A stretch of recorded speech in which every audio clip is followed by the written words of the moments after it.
In this video, I'm going to provide a brief overview of how to use the tool evaluating drainage water recycling decisions. Here on the home page, we see a short introduction about the tool, potential uses, as well as a link to additional resources about drainage water recycling. But let's go ahead and click here to get started using EDWRD. This is the input screen for EDWRD, and it's divided into 3 columns of inputs to define the field and reservoir sizes that you'll be evaluating. You can hover your mouse pointer over any of the question marks to find out more information about a particular input. The first column here at the left defines the amount of drained area where we'll be capturing water from, as well as the amount of area that we'll be irrigating. Irrigation depth sets the amount of water that will apply during each irrigation event.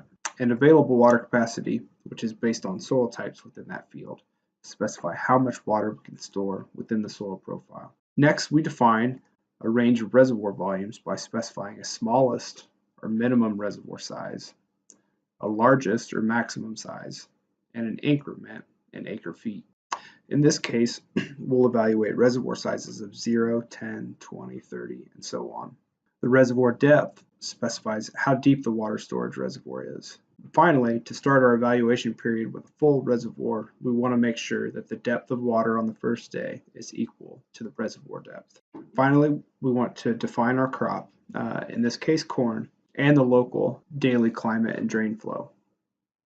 Since most folks probably won't have daily climate and drain flow measurements, we can choose the second button to select model estimated data for the past 30 years.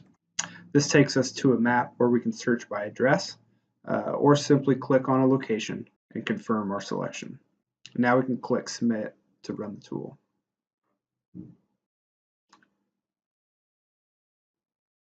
The first set of graphs provides an annual summary of the amount of drainage that we can capture and store within the reservoir, as well as the amount of irrigation that can be applied. And this is summarized across the 30-year climate period that we just selected for each of the water storage volumes that we included in our range. The average for the 30-year period is shown by the dark line, whereas the shaded areas show the range of values across the 30-year period.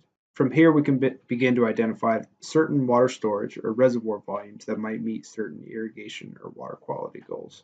For example, if I wanted a reservoir that on average could apply 3 inches of water, I might choose a reservoir of about 60 acre feet. Now we can also begin to dive a little bit deeper into these specific water storage reservoirs by selecting a particular size from the list at the bottom and clicking Submit.